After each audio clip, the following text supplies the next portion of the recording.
India England പരമ്പരയിൽ ഏറെ ചർച്ച ചെയ്യപ്പെട്ട പേരാണ് ജസ്പ്രീത് ബുംറ. പരിക്കും ഇംഗ്ലണ്ടിനെതിരെ ഏതൊക്കെ മത്സരങ്ങളിൽ കളത്തിലിറങ്ങുമെന്നതും ആയിരുന്നു താരത്തെ സോഷ്യൽ മീഡിയ ചർച്ചയിലെ ശ്രദ്ധാകേന്ദ്രമാക്കിയത്. പരമ്പരയ്ക്ക് മുമ്പ് തന്നെ വർക്ക് ലോഡ് മാനേജ്മെന്റിന്റെ ഭാഗമായി ബുംറ 3 മത്സരങ്ങളിൽ മാത്രമേ കളിക്കുകയുള്ളൂ എന്ന് കോച്ച് ഗൗതം ഗംഭീർ വ്യക്തമാക്കിയിരുന്നു. 1ഉം 3ഉം ഇപ്പോൾ 4ാം മത്സരത്തിലുമാണ് ബുംറ ഇംഗ്ലണ്ടിനെതിരെ കളത്തിലിറങ്ങിയത്.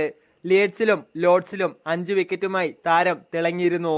എന്നാൽ 4ാം മത്സരത്തിൽ ഇതുവരെ ബുംറ 1 വിക്കറ്റാണ് നേടിയത്. ഇടയ്ക്കിടെ പരിക്കിന്റെ പിടിയിലാവുന്ന ബുംറയെ കൂടുതൽ മത്സരങ്ങളിൽ കാണാൻ കഴിഞ്ഞേക്കില്ല എന്ന് പറയുകയാണ് മുൻ ഇന്ത്യൻ താരം മുഹമ്മദ് കെയ്ഫ്. ബുംറ ഒരു സ്വയാഭിമാനമുള്ള താരമായതിനാൽ വിരമിക്കാൻ ഇടയുണ്ട് എന്നും അദ്ദേഹം പറഞ്ഞു. അദ്ദേഹത്തിന്റെ വാക്കുകൾ ഇങ്ങനെയാണ്: ബുംറ പരിക്ക് കാരണം വല്ലാതെ ബുദ്ധിമുട്ടുന്നുണ്ട്. ഈ മത്സരത്തിൽ അവന്റെ പേസ് കുറയുന്നതും നമ്മൾ കണ്ടു.